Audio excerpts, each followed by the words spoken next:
نحمده ونصلي على رسوله الكريم صلى الله عليه وسلم. أعوذ بالله من الشيطان الرجيم. بسم الله الرحمن الرحيم.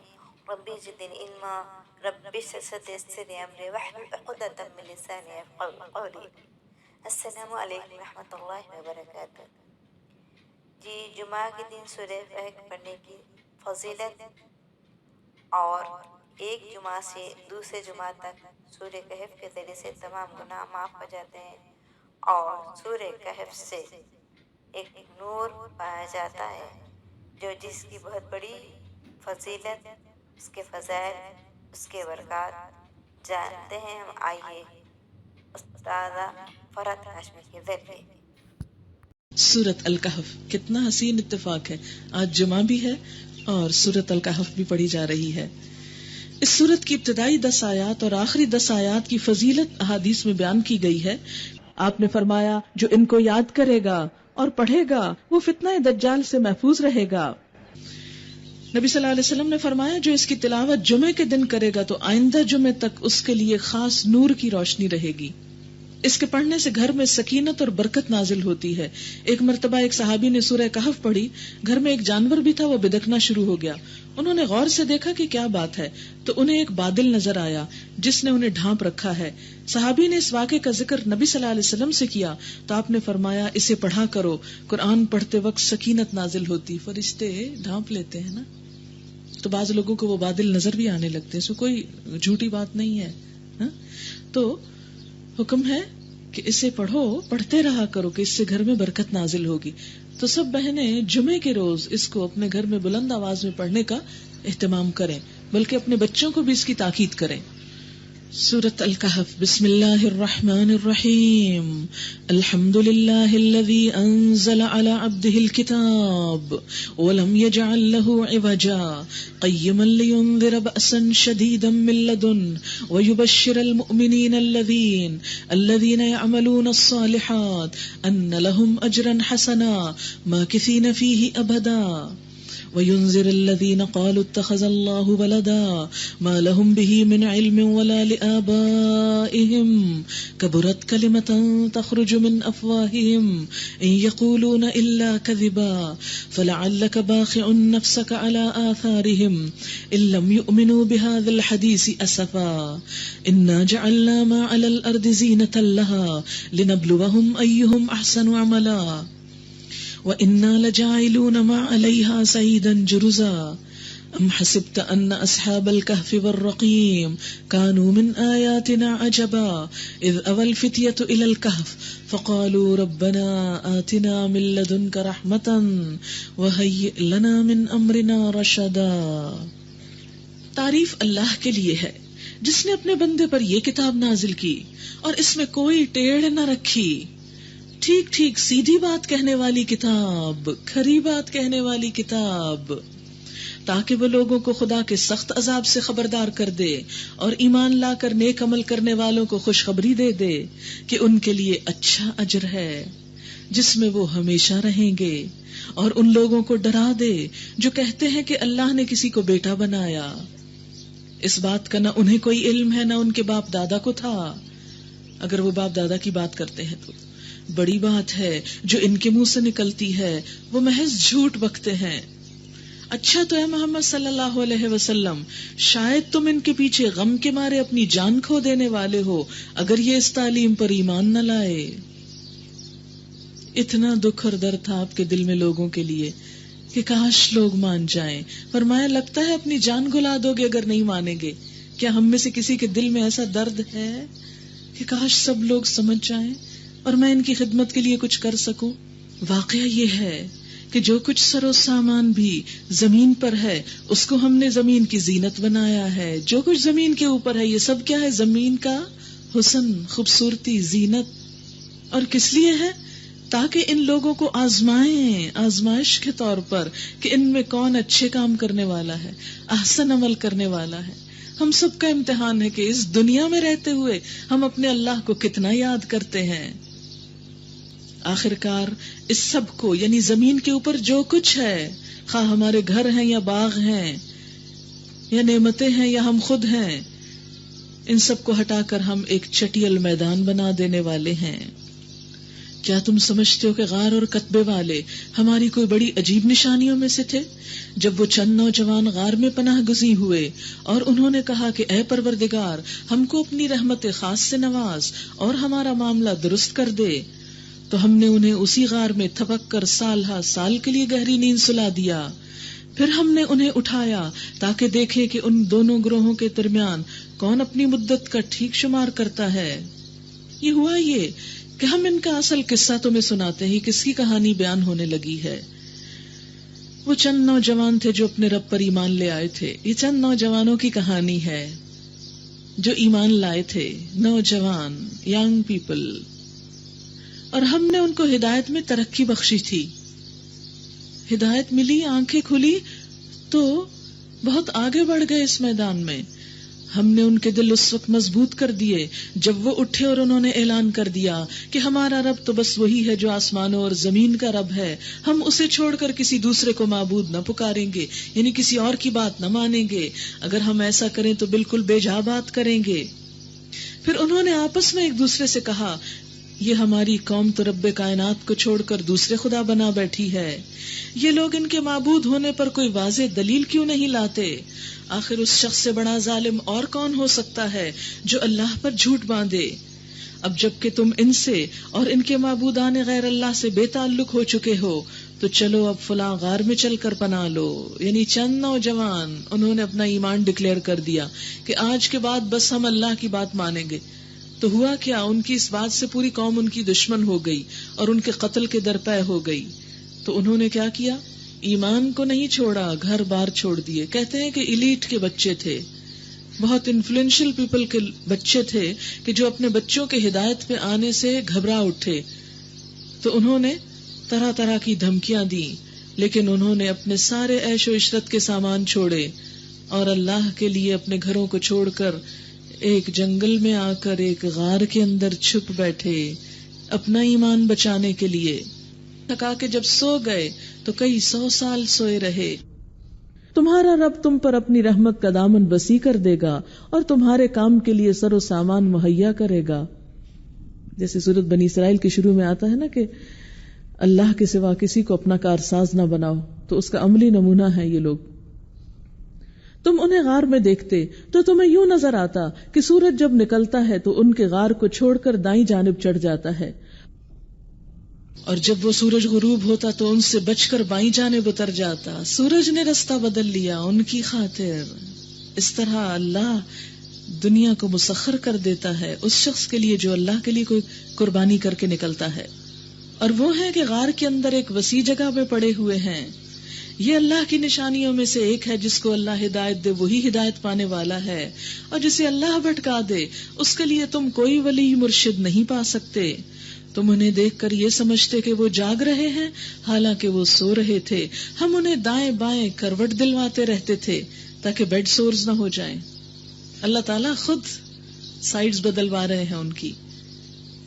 اور ان کا کتا غار کے دہانے پہ ہاتھ پھیلائے بیٹھا تھا رکھوالی کو. کیسے اللہ انتظام کر رہا ہے حفاظت کے، کیونکہ وہ اللہ کی خاطر سب آرام چھوڑ کے آئے تھے. اگر تم کہیں جھانک کر انہیں دیکھتے تو الٹے پاؤں بھاگ کھڑے ہوتے اور تم پر ان کے نظارے سے دہشت بیٹھ جاتی. اور اسی عجیب کرشمے سے ہم نے انہیں اٹھا بٹھایا تاکہ ذرا آپس میں پوچھ گچھ کریں. ان میں سے ایک نے پوچھا، کہو کتنی دیر اس حال میں رہے؟ دوسروں نے کہا، شاید دن بھر یا اس سے کچھ کم رہے ہوں گے. پھر وہ بولے، اللہ ہی بہتر جانتا ہے کہ ہمارا وقت کتنا اس حال میں گزرا. چلو اب اپنے میں سے کسی کو چاندی کا یہ سکہ دے کر شہر بھیجیں تاکہ وہ دیکھے کہ سب سے اچھا کھانا کہاں ملتا ہے. سب سے اچھا کھانا، اللہ والے تھے سب سے اچھا کھانا کھا رہے ہیں. کیونکہ ہمارے ہاں تو اللہ والے ہونے کا تصور کیا ہے؟ اچھا کھانا چھوڑ دو. وہاں سے وہ کچھ کھانے کے لیے لائے. بات یہ ہے کہ اپنی حیثیت اور حلال کی کمائی میں سے جو اچھا کھا سکتے ہو کھاؤ، بس اسراف نہ کرو، ضائع نہ کرو، ویسٹ نہ کرو، تکبر نہ کرو، کھا کر کسی کو حقیر نہ سمجھو. اور چاہیے کہ ذرا ہوشیاری سے کام کرے، ایسا نہ ہو کہ وہ کسی کو ہمارے یہاں ہونے سے خبردار کر بیٹھے. اگر کہیں ان لوگوں کا ہاتھ ہم پر پڑ گیا تو بس سنسار ہی کر ڈالیں گے، یا پھر زبردستی ہمیں اپنی ملت میں واپس لے جائیں گے. اور ایسا ہوا تو ہم کبھی فلاح نہ پا سکیں گے. اس طرح ہم نے اہل شہر کو ان کے حال پہ مطلع کیا تاکہ لوگ جان لیں کہ اللہ کا وعدہ سچا ہے اور یہ کہ قیامت کی گھڑی بے شک آ کر رہے گی. مگر ذرا خیال کرو جب سوچنے کی اصل بات یہ تھی اس وقت وہ آپس میں اس بات پہ جھگڑ رہے تھے کہ ان اصحاب کہف کے ساتھ کیا کیا جائے. کچھ لوگوں نے کہا ان پہ ایک دیوار چن دو، ان کا رب ہی ان کے معاملے کو بہتر جانتا ہے. مگر جو لوگ ان کے معاملات پر غالب تھے انہوں نے کہا ہم تو ان پر ایک عبادت گاہ بنائیں گے. یہ بھی قدیم زمانے سے مسئلہ چلا آ رہا ہے کہ نیک لوگوں کی قبر پر عبادت گاہ. حالانکہ نبی صلی اللہ علیہ وسلم نے منع فرمایا ہے. اللہ نے لعنت فرمائی قبروں کی زیارت کرنے والی عورتوں پر، یعنی کثرت سے جو کرتی ہیں، قبروں پہ مسجدیں بنانے اور چراغ روشن کرنے والوں پر. قبر کے اوپر چراغ روشن کرنے سے منع کیا گیا. کیوں؟ اس لیے کہ چراغ تو زندہ انسان کا حق ہے. قبر کے اندر اس کو کہاں روشنی جا رہی؟ کیوں اپنا تیل ضائع کر رہے ہو وہاں بھیج کر؟ کیوں بجلی کا بلب لگوا کے وہاں لائٹ ضائع کر رہے ہو؟ اگر مردے کو ثواب پہنچانا چاہتے ہو تو کسی غریب کے گھر میں بجلی لگوا دو. جتنا عرصہ وہ استعمال کرے گا تمہارے مرنے والے کو ثواب پہنچتا رہے گا. کوئی یوز لیس اور بیکار کام کرنے سے روکا جس کا مرنے والے کو فائدہ کچھ نہیں. نبی صلی اللہ علیہ وسلم نے فرمایا خبردار رہو، تم سے پہلے لوگ اپنے انبیاء کی قبروں کو عبادت گاہ بنا لیتے تھے، میں تمہیں اس حرکت سے منع کرتا ہوں. آج کل بہت سے لوگ یہ کہتے ہیں کہ پھر مسجد نبی کے اندر حضور کی قبر کیوں؟ تو بات یہ ہے کہ مسجد اس سے ہٹ کر تھی. یہ تو جب مسجد کی توسیع ہوئی تو آٹومیٹیکلی وہ بیچ میں آ گئی. نبی صلی اللہ علیہ وسلم کو جب دفنایا گیا تو مسجد کے اندر نہیں دفنایا گیا تھا، یا آپ کے دفن کرنے کے بعد اس پر مسجد نہیں بنائی گئی تھی، وہ تو ایک ضرورت کے تحت اس طرف کو پھیل گئی. پھر آپ صلی اللہ علیہ وسلم نے فرمایا اللہ نے لعنت فرمائی یہود اور نصارہ پر، انہوں نے اپنے انبیاء کی قبروں کو عبادت گاہ بنا لیا. یعنی قبروں پہ جا کے عبادت نہیں کرنی چاہیے. ان لوگوں کا حال یہ تھا کہ اگر ان میں کوئی مرد صالح ہوتا تو اس کے مرنے کے بعد اس کی قبر پہ مسجدیں بناتے، اس کی تصویریں تیار کرتے. یہ قیامت کے روز بدترین مخلوق ہوں گے. یہ بخاری اور مسلم کی روایت ہے، صحیح ترین حدیث ہے. کچھ لوگ کہیں گے کہ وہ 3 تھے، چوتھا ان کا کتا تھا. کچھ دوسرے کہہ دیں گے کہ 5 تھے، چھٹا ان کا کتا تھا. یہ سب بے تکی ہانکتے ہیں. پیچھے کہا گیا نا جس چیز کا علم نہیں اس کا پیچھا مت کرو. جب تمہیں پتہ ہی نہیں تو خود سے اندازے کرنے کی کیا ضرورت ہے؟ اور اس سے کیا فرق پڑتا ہے کہ وہ کتنے تھے؟ بس تھے جتنے بھی تھے. تمہارے لیے اصل میسج کیا ان کے واقعے میں کہ ایمان بچانے کے لیے اللہ کے دین کی خاطر بڑی سے بڑی قربانی کرنی پڑے تو بھی کر گزرو. ہم تو چھوٹی سی بات پہ آ کے رک جاتے، نہیں آج بڑی مجبوری، آج نہیں قرآن سننے جا سکتے، آج تو گھر میں یہ مسئلہ ہو گیا ہے. کوئی چھوٹی سی بات جو خلاف توقع ہو جائے. مثال کے طور پر آج کل بچوں کی چھٹیاں ہو گئی، بہت سی مائیں شاید آج نہ آئی ہوں کہ اب بچوں کو کون دیکھے. تو آپ دیکھیں کہ بچوں کو چھوڑ کے آپ بازار بھی تو چلے جاتے ہیں، بچوں کو چھوڑ کے آپ سو بھی تو جاتے ہیں، لیکن بچوں کو چھوڑ کر قرآن کیوں نہیں پڑھا جا سکتا؟ 2-2.5 گھنٹے کی تو بات ہے. اگر بچیاں بڑی ہیں تو ان کو ساتھ لے آئیں، پیچھے بیٹھ جائیں، ساتھ ان کو بھی بٹھا لیں. لیکن اس چانس کو مس نہیں کریں. اللہ کی راہ میں جو نکلے ہیں نکلتے چلے جائیں. اگر بہت چھوٹے بھی ہیں تو بہت پیچھے بھی آپ بیٹھ جائیں تو آپ ان کے ساتھ بھی کچھ نہ کچھ سن لیں گے، بالکل محروم نہیں رہیں گے. دنیا کے سب کام ہو جائیں گے. آپ دیکھیں کہ 24 گھنٹے میں اگر یہ 3 یا 4 گھنٹے، اگر 4 گھنٹے نکال لیں تو بھی 20 گھنٹے آپ کے پاس دنیا کے کام کو ہیں. یعنی بچوں کے حقوق ہمیں اس سے روکتے نہیں کہ ہم اللہ کا حق ادا نہ کریں. دونوں ساتھ ساتھ بھی چل سکتے ہیں، بس مینجمنٹ کی ضرورت ہے کہ آپ کیسے مینج کرتے ہیں. کچھ لوگ کہیں گے وہ 3 تھے اور چوتھا ان کا کتا تھا. کچھ دوسرے کہیں گے 5 تھے، چھٹا کتا تھا. سب بے تکی ہانکتے ہیں. کچھ اور لوگ کہتے ہیں 7 تھے، 8واں کتا تھا. کہو میرا رب ہی بہتر جانتا ہے کہ وہ کتنے تھے. کم ہی لوگ ان کی صحیح تعداد جانتے ہیں. بس تم سرسری بات سے بڑھ کر ان کی تعداد کے معاملے میں لوگوں سے بحث نہ کرو. تعداد کے اوپر مت بحث کرو، اس سے فائدہ ہی کچھ نہیں. اور نہ ان کے متعلق کسی سے کچھ پوچھو. اور دیکھو کسی چیز کے بارے میں کبھی یہ نہ کہا کرو کہ میں کل یہ کام ضرور کر دوں گا. یہ کسے کہا جا رہا ہے؟ نبی صلی اللہ علیہ وسلم کو. کبھی ایسا وعدہ نہ کرو الا ان یشاء اللہ، مگر یہ کہ انشاءاللہ کہا کرو. کیوں؟ اس لیے کہ اگر اللہ نے نہ چاہا تو کام نہیں ہو سکتا، خواہ ہم کتنا ہی چاہتے ہوں. اگر بھولے سے ایسی بات زبان سے نکل جائے تو فوراً اپنے رب کو یاد کرو. یعنی مثلاً کسی سے وعدہ کر کے آگے اور وہاں انشاءاللہ کہنا بھول گئے، گھر آ کے یاد آیا تو پھر گھر میں ہی کہہ لو انشاءاللہ. اور کہو امید ہے کہ میرا رب اس معاملے میں رشد سے قریب تر بات کی طرف میری رہنمائی فرما دے گا. اور وہ اپنے غار میں 300 سال رہے. کچھ لوگ مدت کے شمار میں 9 سال اور بڑھ گئے ہیں. تم کہو اللہ ان کے قیام کی مدت زیادہ جانتا ہے.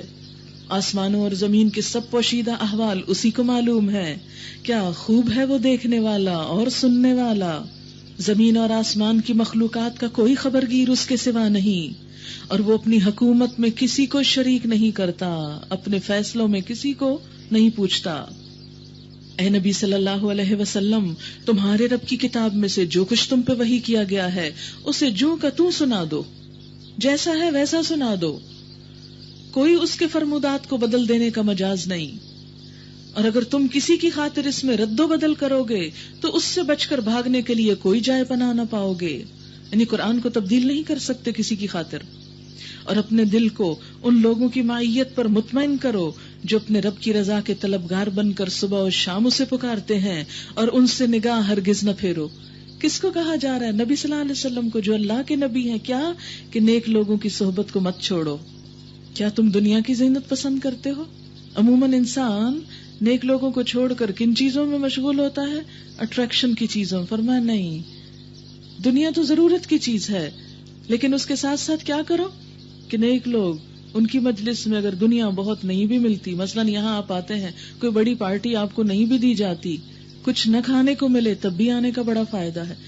روح جو بہت کچھ لے رہی ہے. کسی ایسے شخص کی اطاعت نہ کرو جس کے دل کو ہم نے اپنی یاد سے غافل کر دیا. غافل انسان کی بات نہ مانو. اور جس نے اپنی خواہش نفس کی پیروی اختیار کر لی، یعنی جو اپنے دل کی مانتا ہے، تم اس کی نہ مانو. اور جس کا طریقہ کار افراط و تفریط پہ مبنی ہے، حد سے بڑا ہوا. صاف کہہ دو کہ یہ حق ہے تمہارے رب کی طرف سے. اب جس کا جی چاہے مان لے، جس کا جی چاہے انکار کر دے. قل الحق من ربکم فمن شاء فلیؤمن ومن شاء فلیکفر انا اعتدنا للظالمین نارا احاط بهم سرادقها. ہم نے ان انکار کرنے والے ظالموں کے لیے ایک آگ تیار کر رکھی ہے جس کی لپٹیں انہیں گھیرے میں لے چکی ہیں. وہاں اگر وہ پانی مانگیں گے تو ایسے پانی سے ان کی تواضع کی جائے گی جو تیل کی تل چھڑ جیسا ہوگا. کبھی چپس تلے ہو تو اینڈ میں وہ جو تھک تھک رہ جاتا ہے نا سٹف، اس کی طرف اشارہ ہے. اور ان کا منہ بھون ڈالے گا. ابلتا تیل کو پیے تو منہ میں کیا رہے. بدترین پینے کی چیز، بری آرام گاہ، نہایت بری. رہے وہ لوگ جو مان لیں اور نیک عمل کریں تو یقیناً ہم نیکوکار لوگوں کا اجر ضائع نہیں کیا کرتے. ان کے لیے سدا بہار جنتیں ہیں جن کے نیچے نہریں بہ رہی ہوں گی. وہاں وہ سونے کے کنگنوں سے آراستہ کیے جائیں گے، باریک ریشم اور اطلس و دیبا کے سبز کپڑے پہنیں گے، اور اونچی مسندوں پر تکیے لگا کر بیٹھیں گے. بہترین اجر، اعلیٰ درجے کی جائے قیام، اعلیٰ درجے کا ٹھکانہ. اے محمد صلی اللہ علیہ وسلم، ان کے سامنے ایک مثال پیش کرو. 2 شخص تھے، ان میں سے ایک کو ہم نے انگور کے 2 باغ دیے اور ان کے گرد کھجور کے درختوں کی باڑ لگائی اور ان کے درمیان کاشت کی زمین رکھی. دونوں باغ خوب پھلے پھولے اور بارآور ہونے میں انہوں نے ذرا سی کسر بھی نہ چھوڑی. ان باغوں کے اندر ہم نے ایک نہر جاری کر دی اور اسے خوب نفع حاصل ہوا. یہ کچھ پا کر ایک دن وہ اپنے ہمسائے سے بات کرتے ہوئے بولا، میں تجھ سے زیادہ مالدار ہوں. یعنی جب اتنا کچھ مل گیا تو پھر اب اس کا اظہار بھی. بہت سے لوگ اپنے مالداری کے قصے کسی نہ کسی اینگل سے سناتے رہتے ہیں. اور تجھ سے زیادہ طاقتور جتھا رکھتا ہوں. ظاہر ہے جہاں مال ہے وہاں دوست بھی بہت ہیں. پھر وہ اپنی جنت میں داخل ہوا اور اپنے نفس کے حق میں ظالم بن کر کہنے لگا، میں نہیں سمجھتا کہ یہ دولت کبھی فنا ہو جائے گی اور مجھے توقع نہیں کہ قیامت کی گھڑی کبھی آئے گی. تاہم اگر کبھی مجھے اپنے رب کے حضور پلٹایا بھی گیا تو ضرور اس سے بھی زیادہ شاندار جگہ پاؤں گا. اس کے ہمسائے نے گفتگو کرتے ہوئے اس سے کہا، کیا تو کفر کرتا ہے اس ذات سے جس نے تجھے مٹی سے اور پھر نطفے سے پیدا کیا اور تجھے ایک پورا آدمی بنا کھڑا کیا؟ رہا میں تو میرا رب تو وہی اللہ ہے اور میں اس کے ساتھ کسی کو شریک نہیں کرتا. اور جب تو اپنی جنت میں داخل ہو رہا تھا اس وقت تیری زبان سے یہ کیوں نہ نکلا کہ ماشاء اللہ لا قوت الا باللہ؟ اگر تو مجھے مال اور اولاد میں اپنے سے کمتر پا رہا ہے تو بعید نہیں کہ میرا رب مجھے تیری جنت سے بہتر عطا فرمائے. کیونکہ حالات اور وقت بدلتے دیر نہیں لگتی، دولت ڈھلتی چھاؤں ہے. اور تیری جنت پر آسمان سے کوئی آفت بھیج دے جس سے وہ صاف میدان بن کر رہ جائے، یا اس کا پانی زمین میں اتر جائے اور پھر تو اسے کسی طرح نہ نکال سکے. آخر ہوا یہ کہ اس کا سارا پھل مارا گیا اور وہ اپنے انگوروں کے باغوں کو چھتوں پر الٹا پڑا دیکھ کر اپنی لگائی ہوئی لاگت پر ہاتھ ملتا رہ گیا اور کہنے لگا کاش میں نے اپنے رب کے ساتھ کسی کو شریک نہ ٹھہرایا ہوتا. یہاں آپ کو پتا ہے کس کو شریک ٹھہرا رہا تھا؟ دولت کو، باغ کو. اس کی وجہ سے بہت اترا رہا تھا. نہ ہوا اللہ کو چھوڑ کر اس کے پاس کوئی جت تھا کہ اس کی مدد کرتا، جنہیں وہ بڑی چیز سمجھتا تھا کہ میرے بہت جاننے والے ہیں، بہت کام آنے والے ہیں. اور نہ کر سکا وہ آپ ہی اس آفت کا مقابلہ. اس وقت معلوم ہوا کہ کارسازی کا سارا اختیار خدائے برحق ہی کے لیے ہے. انعام وہی بہتر ہے جو وہ بخشے، انجام وہی بخیر ہے جو وہ دکھائے. وَاضْرِبْ لَهُم مَثَلَ الْحَيَاةِ الدُّنْيَا كَمَاءٍ أَنزَلْنَاهُ مِنَ السَّمَاءِ. اور اے نبی صلی اللہ علیہ وسلم انہیں دنیا کی حقیقت اس مثال سے سمجھاؤ کہ آج ہم نے آسمان سے پانی برسا دیا تو زمین کی پود خوب گھنی ہو گئی، خوب مال حاصل ہو گیا. کل وہی نباتات بھس بن کر رہ گئے، ہر نئی چیز پرانی ہو جاتی. جو آپ کھاتے ہیں عمدہ سے عمدہ وہ کیا بن کے نکلتا ہے، جو آپ پہنتے ہیں وہ پرانا ہو کر کیا لگتا ہے. اعلیٰ ترین گھر کچھ عرصے کے بعد رینوویٹ کرانا پڑتا ہے. باغ خزاں میں بدل جاتا ہے، ہر چیز پرانی ہو جاتی ہے. اس لیے کسی نئی چیز پر، کسی چمکنے والی چیز پر تکبر اور فخر نہیں ہونا چاہیے، اور اس کی وجہ سے کبھی اللہ کی نافرمانی نہیں ہونی چاہیے. کل وہی نباتات بس بن کر رہ گئی جسے ہوائیں اڑائے لیے پھرتی ہیں. اللہ ہر چیز پر قدرت رکھتا ہے. یہ مال اور یہ اولاد، المال والبنون زینت الحیات الدنیا، محض دنیاوی زندگی کی ہنگامی آرائش. والباقیات الصالحات، اصل میں تو باقی رہ جانے والیاں نیکیاں، وہی تیرے رب کے نزدیک نتیجے کے لحاظ سے بہتر ہیں، اور انہی سے اچھی امیدیں وابستہ کی جا سکتی ہیں. فکر اس دن کی ہونی چاہیے جبکہ ہم پہاڑوں کو چلا دیں گے اور تم زمین کو بالکل برہنہ نہ پاؤ گے، اور ہم تمام انسانوں کو اس طرح گھیر کر جمع کریں گے کہ اگلوں پچھلوں میں سے ایک بھی نہ چھوٹے گا، کوئی ایک نہ بھاگے گا، نہ میں نہ آپ. اور سب کے سب تمہارے رب کے حضور صف در صف پیش کیے جائیں گے. وَعُرِضُوا عَلَىٰ رَبِّكَ صَفًّا، لائن قطار. ابھی تو ہم ایک بھگدڑ مچا دیتے ہیں نا، لیکن وہاں بھگدڑ نہ مچا سکیں گے، لائن قطار. قرآن میں ایک سورۃ صف ہے، ایک صافات ہے. فرشتے کہتے ہیں انا لنحن الصافون، ہم صفیں باندھ کے رکھتے ہیں، اور ہم مسلمان کوئی لائن نہیں بنا سکتے. کیوں کہ کانسیپٹ سے ہی ناشنا، جنگلی اور وحشی جانوروں کی طرح ہجوم اور بھیڑ. کیوں؟ اپنے صبر جو نہیں، اپنی باری کا انتظار جو نہیں.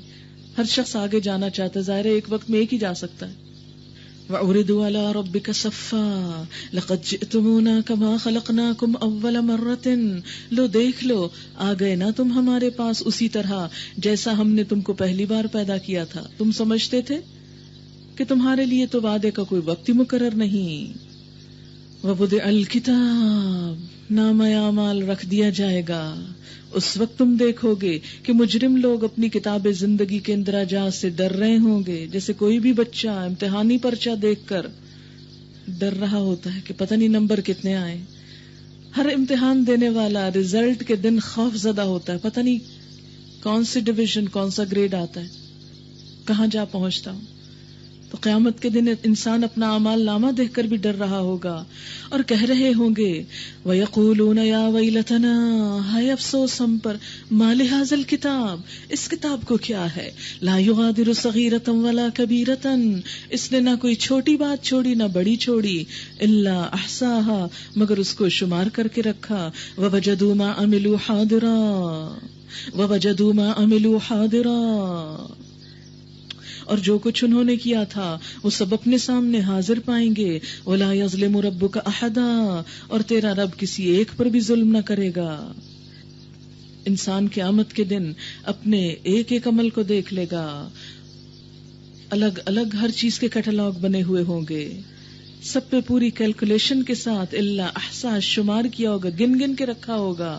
کیا مثلاً وہ سب دوست جن کو میں نے دھوکہ دیا، وہ سب کتابیں جو میں نے پڑھی، وہ سب جھوٹ جو میں نے بولے، وہ آرام جو میں نے کسی کو دیا، وہ لطیفے جن پہ میں ہنسی، وہ کام جو مجھ سے غصے کی حالت میں ہوئے، وہ باتیں جن پہ میں اپنے بہن بھائیوں پہ چلائی، وہ لمحات جب میں والدین پر زیر لب بڑبڑائی، ایک ایک چیز گن کے رکھی ہوئی ہوگی.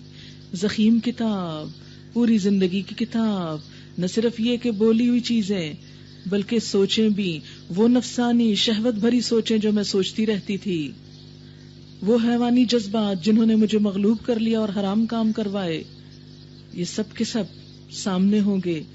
دنیا میں اگر کوئی ہمیں یہ سب کچھ دکھا دے تو ہم آگے بڑھ کے وہ چھین کے پھاڑ ڈالیں، لیکن قیامت کے دن اپنا اعمال نامہ کوئی پھاڑ نہ سکے گا. انسان شکست خوردہ اور مایوس ہو کر بیٹھ جائے گا. آپ کو معلوم ہے کہ ایسی کمپیوٹر ڈسک تیار کر لی گئی ہے کہ جو جلائے جلتی نہیں، پانی میں بہائے نقصان دہ نہیں ہوتی، کہیں چھوڑ دو اس کی معلومات ضائع نہیں ہوتی. تو کیا اللہ تعالیٰ کے لیے مشکل ہے کہ وہ معلومات کو اس طرح سمیٹ کے رکھے کہ کوئی ان کو رب نہ کر سکے، مٹا نہ سکے؟ لیکن اس وقت انسان جو آنسو بہائے اور شرمندہ ہو وہ آج بہنے چاہیے، آج شرمندگی ہونی چاہیے، آج تنہائی میں ہمیں اپنے ہی گناہوں پہ سوچنا چاہیے. وہ پیٹ درد جو کل پڑے گا وہ آج پڑ جانا چاہیے. شرمندگی کے آنسوؤں سے اس ساری کتاب کے گناہوں کو مٹا ڈالیں. آج موقع ہے، کل چلا جائے گا. وَوُضِعَ الْكِتَابُ، کتاب سامنے لائی جائے گی، رکھ دی جائے گی. فَتَرَى الْمُجْرِمِينَ مُشْفِقِينَ مِمَّا فِيهِ، تم دیکھو گے مجرم، قصوروار لوگ اپنی کتاب زندگی کے اندراجات سے ڈر رہے ہوں گے. وہ کام چھپ چھپ کے جو ہم کرتے ہیں لوگوں سے، حرام کام. کہیں گے کیا ہوا اس کتاب کو؟ کچھ بھی نہیں چھوٹا، ایک اشارہ بھی نہیں چھوٹا. بعض اوقات ہم اشاروں سے ہنس دیتے ہیں، کسی پہ زیر لب مسکراتے ہیں کسی کی بات دیکھ کر، وہ بھی لکھ لیا جاتا ہے. اور تیرا رب کسی پہ ظلم نہ کرے گا. یاد کرو جب ہم نے فرشتوں سے کہا تھا کہ آدم کو سجدہ کرو تو انہوں نے سجدہ کیا مگر ابلیس نے نہ کیا. کان من الجن، یہ ابلیس جنوں میں سے تھا، اس لیے اپنے رب کے حکم کی اطاعت سے نکل گیا، کیونکہ آزادی ہے نا جنوں کو بھی. اب کیا تم مجھے چھوڑ کر اس کو اور اس کی ذریت کو اپنا دوست بناتے ہو؟ مجھے چھوڑ کر اسے اپنا سرپرست بناتے ہو، مددگار سمجھتے ہو، حالانکہ وہ تمہارے دشمن ہیں. بڑا ہی برا بدل ہے جسے ظالم لوگ اختیار کر رہے ہیں. میں نے آسمان و زمین پیدا کرتے وقت ان کو نہیں بلایا تھا اور نہ خود ان کی اپنی تخلیق میں انہیں شریک کیا تھا. یہ میرا کام نہیں کہ گمراہ کرنے والوں کو اپنا مددگار بنایا کروں. پھر کیا کریں گے یہ لوگ اس روز جبکہ ان کا رب ان سے کہے گا کہ پکارو اب ان ہستیوں کو جنہیں تم میرا شریک سمجھ بیٹھے تھے. یہ ان کو پکاریں گے مگر وہ ان کی مدد کو نہ آئیں گے، اور ہم ان کے درمیان ایک ہی ہلاکت کا گڑھا مشترک کر دیں گے. سارے مجرم اس روز آگ دیکھ لیں گے اور سمجھ لیں گے کہ اب انہیں اس میں گرنا ہے، اور وہ اس سے بچنے کے لیے کوئی جائے پناہ نہ پائیں گے. وَلَقَدْ صَرَّفْنَا فِي هَذَا الْقُرْآنِ لِلنَّاسِ مِنْ كُلِّ مَثَلٍ وَكَانَ الْإِنسَانُ أَكْثَرَ شَيْءٍ جَدَلًا. ہم نے اس قرآن میں لوگوں کو طرح طرح سے سمجھایا مگر انسان بڑا ہی جھگڑالو واقع ہوا. ان کے سامنے جب ہدایت آئی تو اسے ماننے اور اپنے رب کے حضور معافی چاہنے سے آخر ان کو کس چیز نے روک دیا؟ اس کے سوا اور کچھ نہیں کہ وہ منتظر ہیں کہ ان کے ساتھ بھی وہی کچھ ہو جو پچھلی قوموں کے ساتھ ہو چکا، یا یہ کہ وہ عذاب کو سامنے آتے دیکھ لیں. رسولوں کو ہم اس کام کے سوا اور کسی غرض کے لیے نہیں بھیجتے کہ وہ بشارت اور تنبیہ کی خدمت انجام دیں، مگر کافروں کا حال یہ ہے کہ وہ باطل کے ہتھیار لے کر حق کو نیچا دکھانے کی کوشش کرتے ہیں، اور انہوں نے میری آیات کو اور ان تنبیہات کو جو انہیں کی گئیں مذاق بنا لیا ہے. افسوس کہ آج ہم مسلمانوں نے خود اپنے قرآن اور اس کے احکامات کا مذاق بنا لیا. اور اس شخص سے بڑھ کر ظالم اور کون ہے جسے اس کے رب کی آیات سنا کر نصیحت کی جائے اور وہ ان سے منہ پھیر لے، اللہ کی بات سن کے منہ موڑ کے چلا جائے اور اس برے انجام کو بھول جائے جس کا سر و سامان اس نے اپنے لیے خود اپنے ہاتھوں کیا ہے. جن لوگوں نے یہ روش اختیار کی ہے ان کے دلوں پر ہم نے غلاف چڑھا دیے ہیں جو انہیں قرآن کی بات سمجھنے نہیں دیتے، اور ان کے کانوں میں ہم نے گرانی پیدا کر دی. تم انہیں ہدایت کی طرف کتنا ہی بلاؤ وہ اس حالت میں کبھی ہدایت نہ پائیں گے. تیرا رب بڑا درگزر کرنے والا اور رحیم ہے، وہ ان کے کرتوتوں پر انہیں پکڑنا چاہتا تو جلد ہی عذاب بھیج دیتا، مگر ان کے لیے وعدے کا ایک وقت مقرر ہے اور اس سے بچ کر بھاگ نکلنے کی یہ کوئی راہ نہ پائیں گے. یہ عذاب رسیدہ بستیاں تمہارے سامنے موجود ہیں، انہوں نے جب ظلم کیا تو ہم نے انہیں ہلاک کر دیا، اور ان میں سے ہر ایک کی ہلاکت کے لیے ہم نے وقت مقرر کر رکھا تھا. اب موسیٰ علیہ السلام اور خضر علیہ السلام کا قصہ. خضر کا نام تو بہت لوگوں نے سن رکھا ہوگا اور بہت سی کہانیاں بھی وابستہ ہیں ان کے ساتھ. بہرحال ان کی اصل حقیقت کیا ہے وہ قرآن سے آپ کو پتہ چلے گی. کہا جاتا ہے کہ ایک سائل کے جواب میں موسیٰ علیہ السلام نے کہہ دیا کہ اس وقت مجھ سے بڑا کوئی عالم نہیں. تو اللہ تعالیٰ کو یہ جملہ پسند نہیں آیا. تو اگر ان کا پسند نہیں آیا تو ہمارا، اگر ہم میں سے کوئی یہ کہے کہ میں سب سے زیادہ جانتا ہوں، مجھے سب پتا ہے، بہت ناپسندیدہ جملہ ہے کہ کوئی کہے مجھے سب پتا ہے. اور وحی کے ذریعے انہیں مطلع کیا کہ ہمارا ایک بندہ خضر جو تجھ سے بھی بڑا عالم ہے. حضرت موسیٰ نے پوچھا یا اللہ اس سے ملاقات کس طرح ہو سکتی، کیونکہ نیک لوگ ہمیشہ بڑے علماء کی ملاقات کے شوقین ہوتے ہیں. اللہ تعالیٰ نے فرمایا جہاں دو سمندر ملتے ہیں وہیں ہمارا وہ بندہ تمہیں ملے گا. نیز فرمایا کہ مچھلی ساتھ لے جاؤ، جہاں مچھلی تمہاری ٹوکری سے نکل کر غائب ہو جائے تو سمجھ لینا یہی مقام ہے. چنانچہ انہوں نے مچھلی لی اور سفر شروع کر دیا. وَإِذْ قَالَ مُوسَىٰ لِفَتَاهُ لَا أَبْرَحُ حَتَّىٰ أَبْلُغَ مَجْمَعَ الْبَحْرَيْنِ. ذرا ان کو وہ قصہ سناؤ جو موسیٰ علیہ السلام کو پیش آیا تھا جبکہ موسیٰ علیہ السلام نے اپنے خادم سے کہا تھا. کہتے ہیں یہ یوشع بن نون تھے جو ان کے بعد نبی بھی ہوئے، لیکن آپ کی صحبت میں رہے اور آپ کی خدمت بھی کرتے تھے، کہ میں اپنا سفر ختم نہ کروں گا جب تک کہ دو دریاؤں کے سنگم پر نہ پہنچ جاؤں، کیونکہ اللہ تعالیٰ نے یہی فرمایا تھا کہ وہاں تک جاؤ خضر سے ملنا ہے. تو اس سے کیا پتہ چلتا ہے کہ علم حاصل کرنے کے لیے سفر کرنا ضروری ہوتا ہے. اور کتنا سفر ابھی دیکھیے، ورنہ ایک زمانہ دراز تک چلتا ہی رہوں گا، یعنی لمبے سے لمبا سفر بھی کرنا پڑے تو کر جاؤ. بس جب وہ ان کے سنگم پر پہنچے تو اپنی مچھلی سے غافل ہو گئے اور وہ نکل کر اس طرح دریا میں چلی گئی جیسے کوئی سرنگ لگی ہو. آگے جا کر موسیٰ علیہ السلام نے اپنے خادم سے کہا لاؤ ہمارا ناشتہ، آج کے سفر میں تو ہم بری طرح تھک گئے. ایسا کہنا کوئی گناہ کی بات نہیں، اگر سفر میں کبھی انسان تھک جائے اور کہے کہ میں تھک گیا ہوں، کوئی حرج نہیں، نیچرل سا اظہار ہے. خادم نے کہا آپ نے دیکھا یہ کیا ہوا؟ جب ہم اس چٹان کے پاس ٹھہرے ہوئے تھے اس وقت مجھے مچھلی کا خیال نہ رہا اور شیطان نے مجھ کو ایسا غافل کیا کہ میں اس کا ذکر آپ سے کرنا بھول گیا. مچھلی تو عجیب طریقے سے نکل کر دریا میں چلی گئی. اب آپ حیران ہوگے کہ بھلا یہ کیسے؟ یہ اللہ کی قدرت ہر چیز پر غالب ہے. موسیٰ علیہ السلام نے کہا اسی کی تو ہمیں تلاش تھی، ہمیں تو وہیں جانا تھا. چنانچہ وہ دونوں اپنے نقش قدم پہ پھر واپس ہوئے. یعنی اگر علم کی تلاش میں راستہ بھول جائیں تو تھک کر گھر نہ جائیں، پھر واپس آ کر بھی ڈھونڈ لیں. موسیٰ علیہ السلام نے کہا اسی کی ہمیں تلاش تھی. چنانچہ وہ دونوں اپنے نقش قدم پر واپس ہوئے اور انہوں نے ہمارے بندوں میں سے ایک بندے کو پایا جسے ہم نے اپنی رحمت سے نوازا تھا اور اپنی طرف سے ایک خاص علم عطا کیا تھا، خاص علم.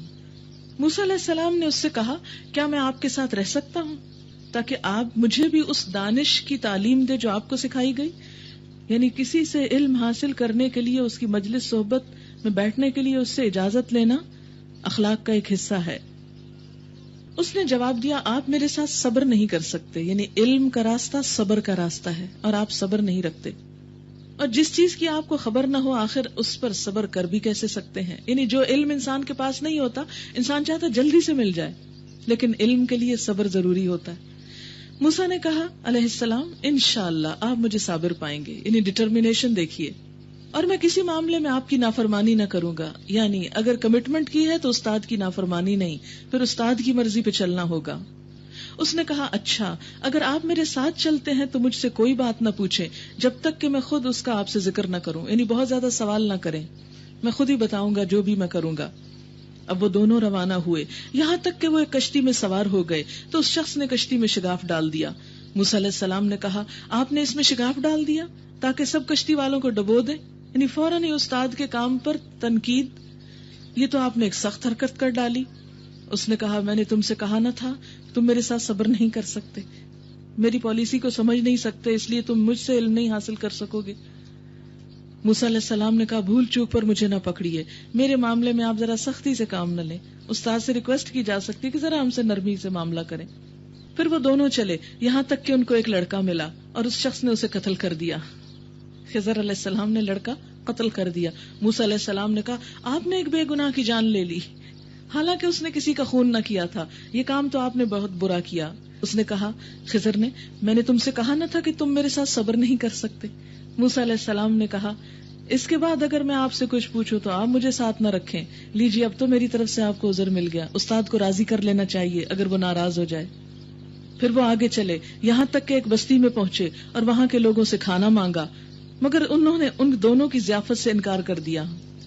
انہوں نے وہاں ایک دیوار دیکھی جو گر رہی تھی، اس شخص نے اس دیوار کو پھر قائم کر دیا۔ موسیٰ علیہ السلام نے کہا اگر آپ چاہتے تو اس کام کی اجرت لے سکتے تھے۔ اس نے کہا بس میرا تمہارا ساتھ ختم ہوا۔ اس پر حضور صلی اللہ علیہ وسلم نے فرمایا کاش موسیٰ علیہ السلام ایسا نہ کرتے تو ہمیں کچھ اور باتیں بھی معلوم ہو جاتی ان کے ذریعے، یعنی نہ کہتے کہ آپ اس کے بعد مجھے ساتھ نہ رکھتے۔ بہرحال اب میں تمہیں ان باتوں کی حقیقت بتاتا ہوں جن پر تم صبر نہ کر سکے۔ اس کشتی کا معاملہ یہ ہے کہ وہ چند غریب آدمیوں کی تھی جو دریا میں محنت مزدوری کرتے تھے۔ میں نے چاہا اسے عیبدار کر دوں کیونکہ آگے ایک ایسے بادشاہ کا علاقہ تھا جو ہر کشتی کو زبردستی چھین لیتا تھا۔ رہا وہ لڑکا تو اس کے والدین مومن تھے۔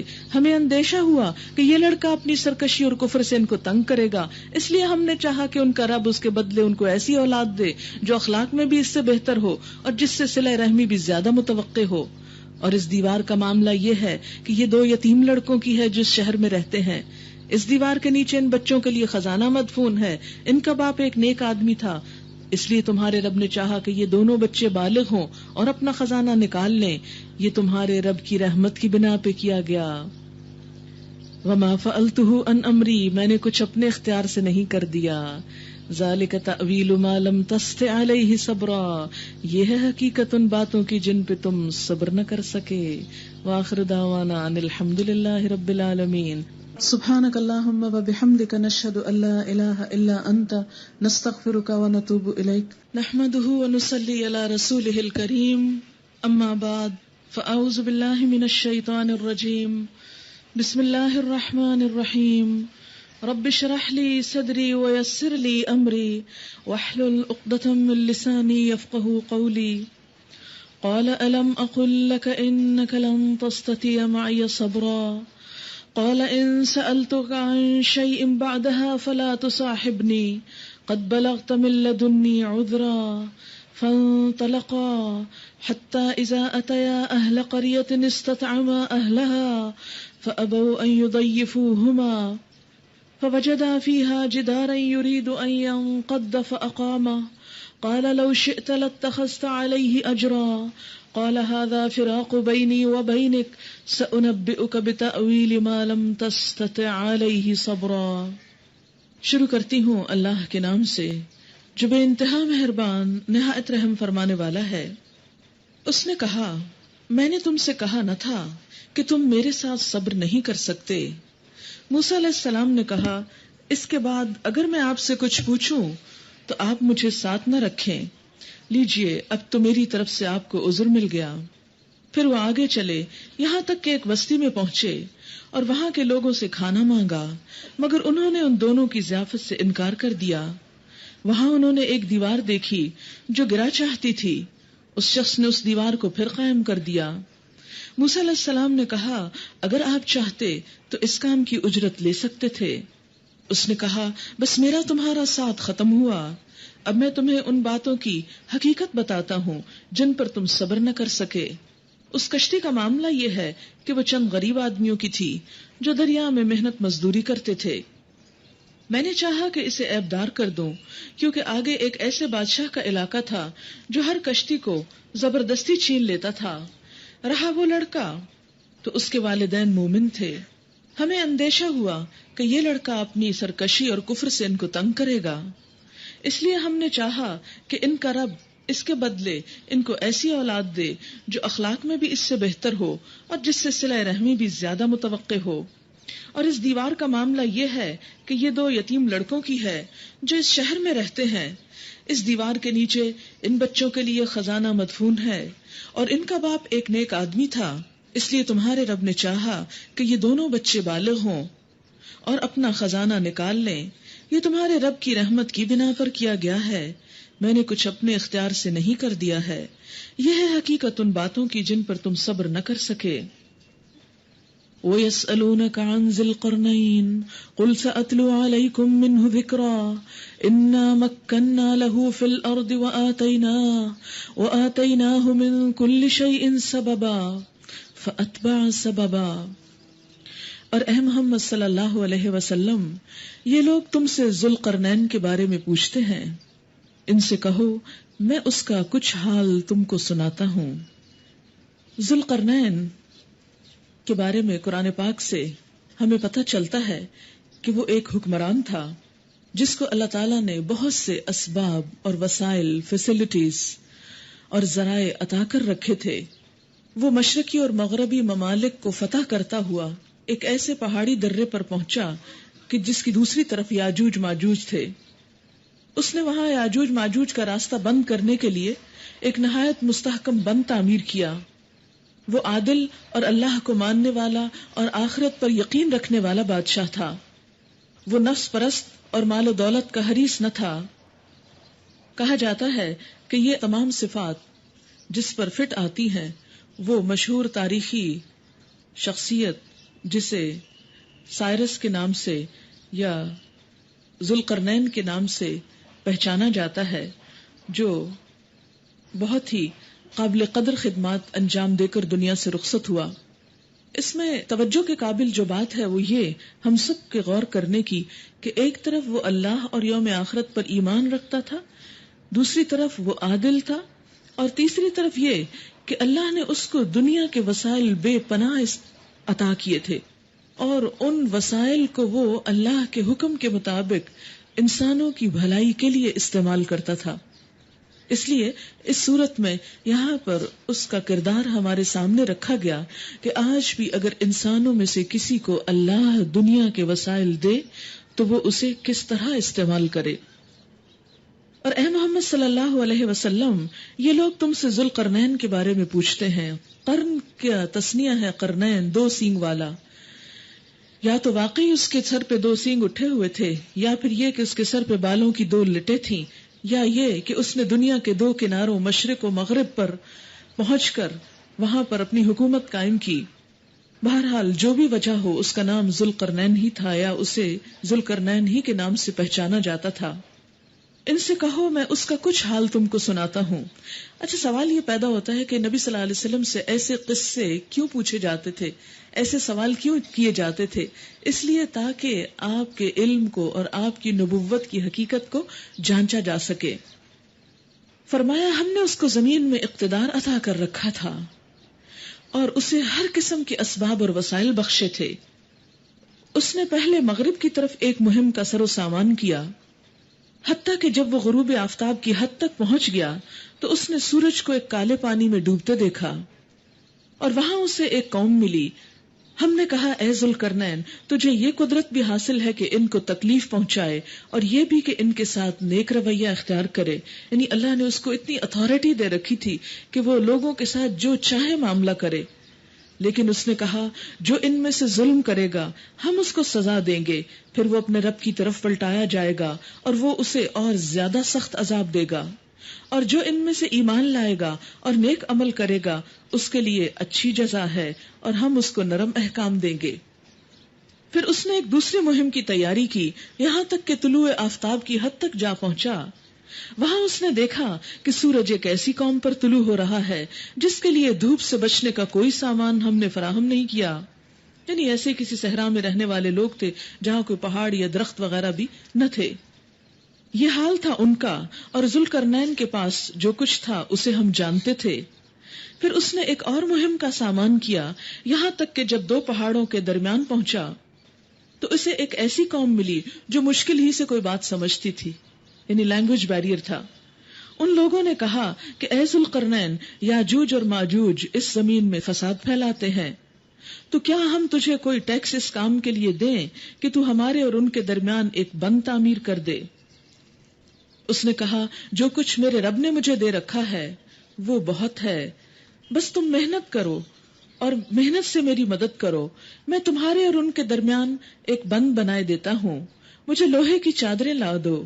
آخر جب دونوں پہاڑوں کے درمیانی خلا کو اس نے پاٹ دیا تو لوگوں سے کہا کہ اب آگ دہکاؤ، حتیٰ کہ جب یہ آہنی دیوار یعنی لوہے کی دیوار بالکل آگ کی طرح سرخ ہو گئی تو اس نے کہا لاؤ اب میں اس پر پنگھلا ہوا تانبا ڈالوں۔ یہ بند ایسا تھا کہ یاجوج ماجوج اس پر چڑھ کر بھی نہ آ سکتے تھے، اور اس میں سوراخ کرنا ان کے لیے اور بھی مشکل تھا۔ ذوالقرنین نے کہا یہ میرے رب کی رحمت ہے، جب میرے رب کے وعدے کا وقت آئے گا تو وہ اس دیوار کو پیوند خاک کر دے گا، اور میرے رب کا وعدہ برحق ہے، یعنی جب قیامت آئے گی تو مضبوط لوہے کی دیواریں انسانوں کو کچھ نہ بچا سکیں گی۔ وَتَرَكْنَا بَعْدَهُمْ يَوْمَئِذٍ يَمُوجُ فِي بَعْضٍ وَنُفِخَ فِي الصُّورِ فَجَمَعْنَاهُمْ جَمْعًا، اور اس روز یعنی قیامت کے روز ہم لوگوں کو چھوڑ دیں گے کہ سمندر کی موجوں کی طرح ایک دوسرے سے گتھم گتھا ہوں، یعنی ایک دوسرے میں آ ملیں گی موجیں، اور سور پھونکا جائے گا اور ہم سب انسانوں کو ایک ساتھ جمع کر لیں گے۔ اور وہ دن ہوگا جب ہم جہنم کو کافروں کے سامنے لے آئیں گے، ان کافروں کے سامنے جو میری نصیحت کی طرف سے اندھے بنے ہوئے تھے۔ اس سے کیا پتہ چلتا ہے کہ کفر صرف اللہ تعالیٰ کی ذات کا انکار نہیں، بلکہ کفر یہ بھی ہے کہ اس کی نصیحت کو نہ سننا، اس کی نصیحت کی طرف توجہ نہ کرنا۔ اور یہاں پر آپ دیکھیں کہ بہت قابل غور ہیں یہ الفاظ عربی کے، الذین کانت اعینہم فی غطاء عن ذکری، وہ جن کی نگاہیں میرے ذکر سے ڈھکی ہوئی تھی، یعنی میرے ذکر کو پڑھتے نہیں تھے۔ ذکر پھر کون سا ذکر ہے؟ یہاں قرآن مراد ہے کہ میرے قرآن کی طرف نگاہ کرنے کا ان کو وقت نہیں تھا، اور دوسری طرف وَكَانُوا لَا يَسْتَطِيعُونَ سَمْعًا، وہ سننے کی استطاعت بھی نہ رکھتے تھے، انہیں سننے کی توفیق بھی نہ تھی، وہ سننا بھی نہ چاہتے تھے۔ اس سے کیا پتہ چلتا ہے کہ اگر کوئی شخص پڑھ نہ سکتا ہو تو اسے کم از کم قرآن سننا تو ضرور چاہیے، اور سننے کے مواقع کو ہاتھ سے جانے نہیں دینا چاہیے۔ افحسب الذین کفروا ان یتخذوا عبادی من دونی اولیاء انا اعتدنا جہنم للکافرین نزلا، تو کیا یہ لوگ جنہوں نے کفر اختیار کیا ہے یہ خیال رکھتے ہیں کہ مجھے چھوڑ کر میرے بندوں کو اپنا کارساز بنا لیں؟ ہم نے ایسے کافروں کی ضیافت کے لیے جہنم تیار کر رکھی ہے۔ یہ کن کافروں کی بات ہو رہی ہے؟ یہ کن کا ذکر ہے جو اللہ کو چھوڑ کر اللہ کے بندوں کو اپنا مددگار سمجھیں، کارساز سمجھیں، جو اللہ کے بندوں جیسے بہت سے بندے اللہ کے مرے ہوئے نیک بندوں کو اپنا کارساز سمجھتے ہیں، اپنا مددگار سمجھتے ہیں کہ وہ انہیں اللہ سے کچھ لے کر دیں گے، یا انہیں جب اللہ تعالیٰ پکڑے گا تو یہ چھڑا لیں گے۔ جیسے ہمارے ہاں ایک مشہور شعر ہے، خدا جو پکڑے چھڑا لے محمد، محمد کا پکڑا چھڑا کوئی نہیں سکتا۔ صریح شرک ہے۔ کس طرح ہو سکتا ہے کہ اللہ تعالیٰ کسی کو پکڑنا چاہیں اور پھر کوئی اور اس پکڑے ہوئے کو چھڑا لے، اور اگر حضور صلی اللہ علیہ وسلم پکڑے تو کوئی بھی نہ چھڑا سکے؟ اسی کو غلو کہا جاتا ہے۔ اے محمد صلی اللہ علیہ وسلم، ان سے کہو، کن سے؟ لوگوں سے۔ کیا؟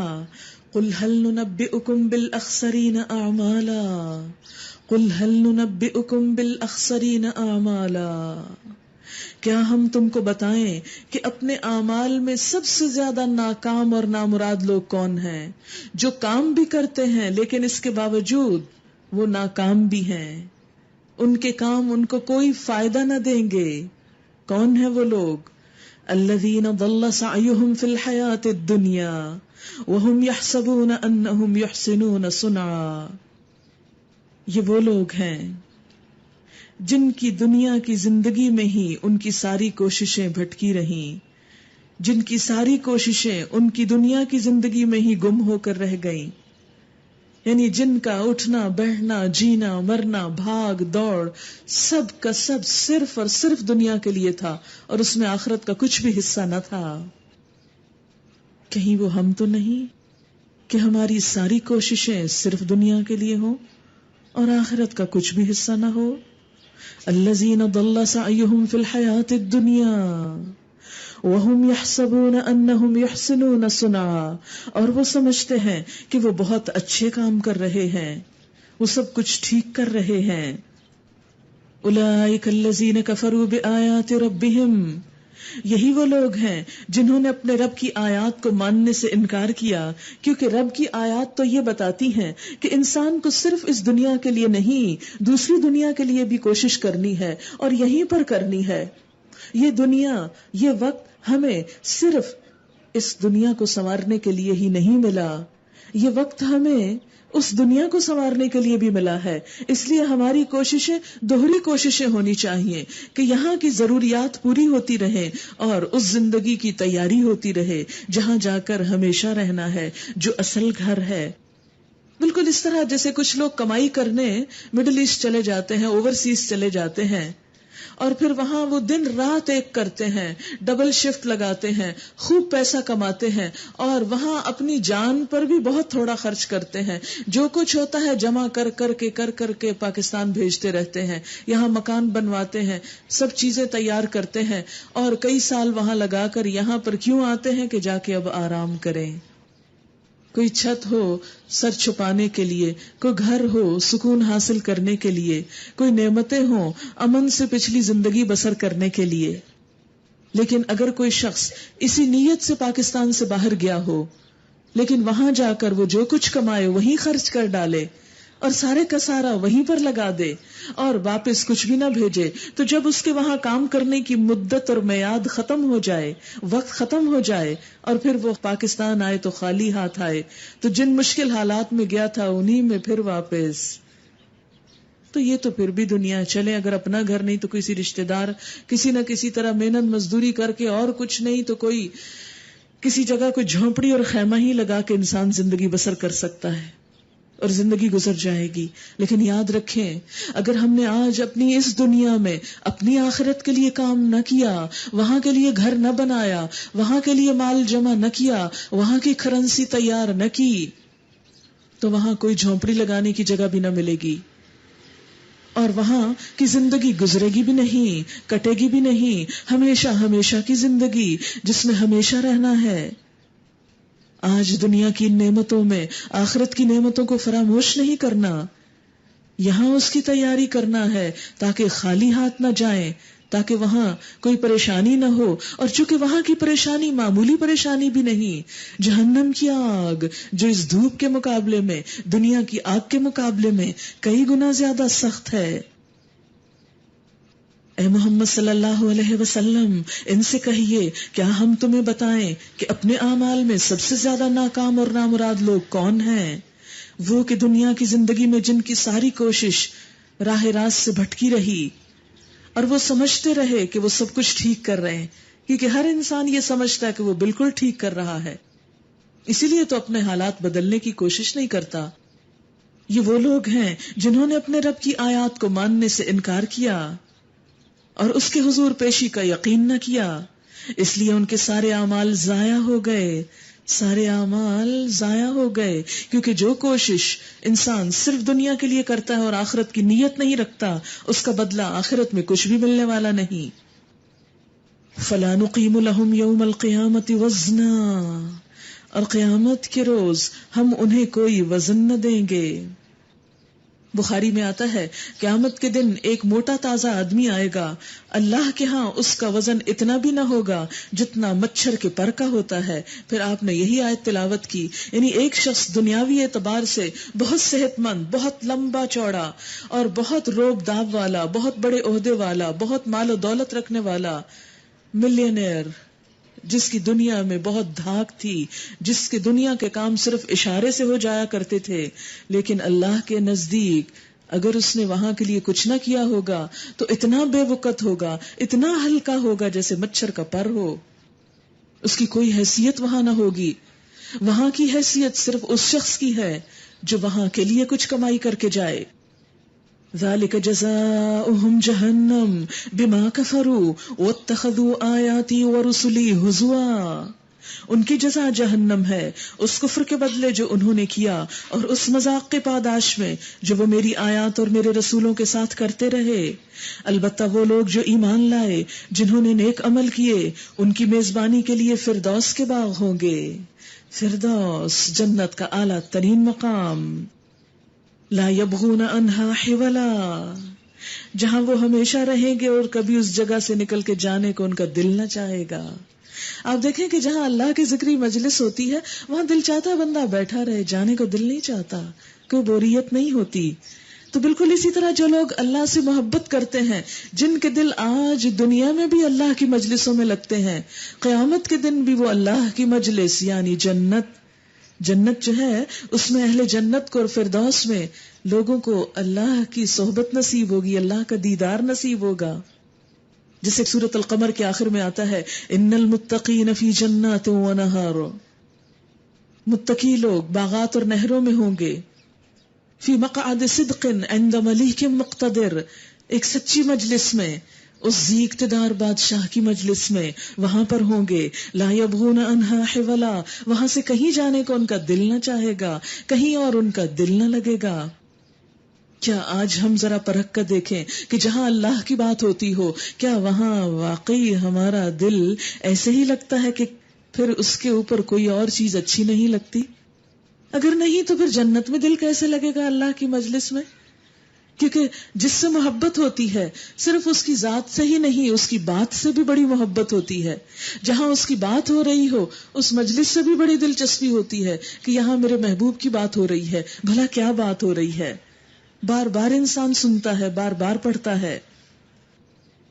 پھر فرمایا اے محمد صلی اللہ علیہ وسلم کہو کہ اگر سمندر میرے رب کی باتیں لکھنے کے لیے روشنائی بن جائے, انک بن جائے, سارے سمندر, کبھی کسی سمندر پہ جا کے کھڑے ہو کے یہ بات سوچیں کہ سارا سمندر دوات بن جائے, انک بن جائے, تو وہ ختم ہو جائے مگر میرے رب کی باتیں ختم نہ ہو.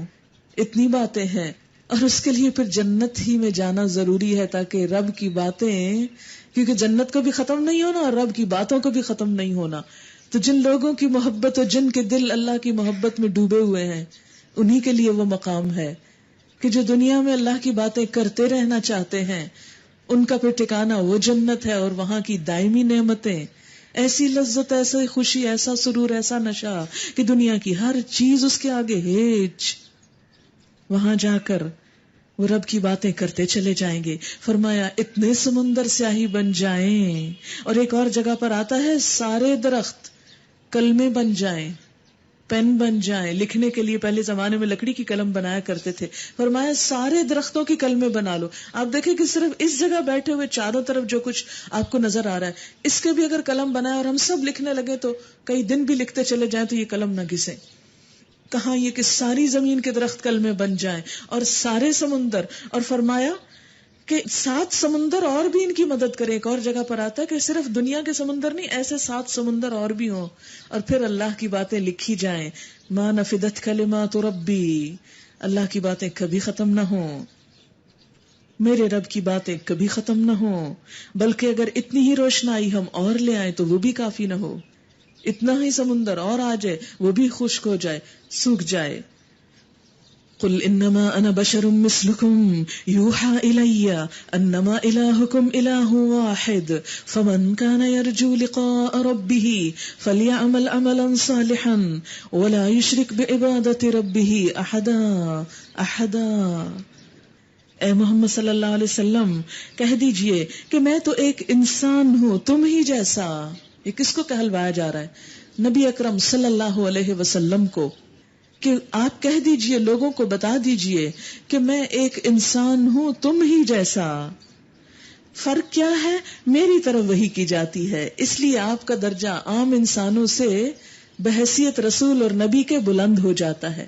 ادروائز وہ نہ نور ہیں نہ کچھ اور ہیں, وہ کیا ہیں؟ بشر ہیں.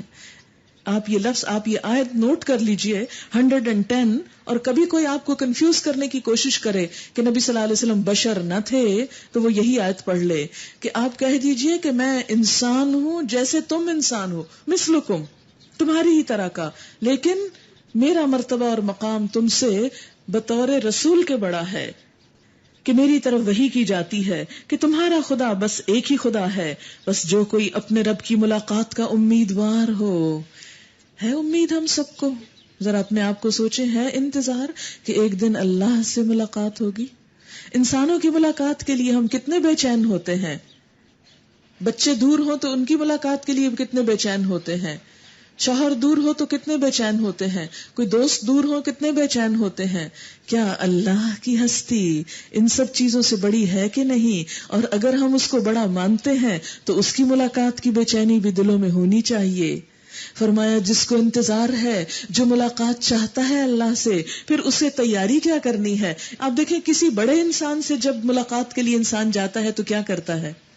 اچھے کپڑے پہنتا ہے، تیار ہو کے جاتا ہے، بار بار شیشے میں اپنی شکل دیکھتا ہے، کیسا لگتا ہوں کہ فلاں کی ملاقات کے لیے جا رہا ہوں، کیا میں اس کی نگاہوں میں جچ جاؤں گا؟ کہاں میرے اس چہرے پہ کوئی ایسی چیز تو نہیں جو اس کو بری لگے گی؟ ہاں، کسی پارٹی میں جانا ہو کتنا اپنے آپ کو سنوارتے ہیں. فرمایا جو اللہ کے سامنے جا کے کھڑا ہونا چاہتا ہے اسے بھی کچھ ساتھ لے کے جانا چاہیے، اسے بھی کچھ اپنا میک اپ کر لینا چاہیے، میک اپ، لیکن وہ شکل کا نہیں، عمل کا. فَلْيَعْمَلْ عَمَلًا صَالِحًا وَلَا يُشْرِكْ بِعِبَادَةِ رَبِّهِ أَحَدًا. اسے چاہیے کہ نیک عمل کرے اور بندگی میں اپنے رب کے ساتھ کسی کو شریک نہ کرے، کسی اور کو برابر نہ ٹھہرائے. جو کام اللہ کے لیے کرے بس اسی کے لیے کرے، کسی پہ احسان نہ جتائے، کسی سے اس کا بدلہ اور صلہ نہ چاہے. یہ ہے تیاری اللہ سے ملاقات کے لیے، اللہ کی محبت میں.